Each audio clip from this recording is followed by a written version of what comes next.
Hi guys, it's a snowstorm today.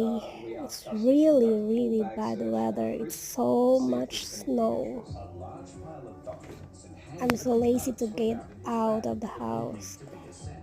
But in the meantime, with the help of a phone interpreter, immigration will conduct a formal interview to review his visa status. How long do you intend to stay in Australia? My ticket is 2 weeks, 14 days. What is your occupation? Assistant manager Of what? of the trucking company. Have you come to Australia to do? Like, what do you want to see? SeaWorld. SeaWorld? Yeah. Okay. Anything else? For tour. For a tour? Yeah.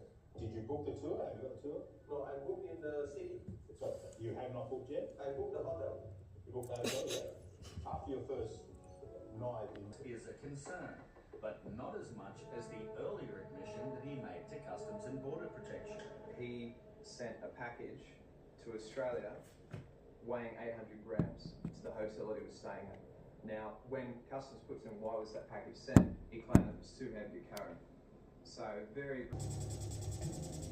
This is just so bad. I thought I just grabbed it to get here. But I just threw it to get here on time for my son's birthday.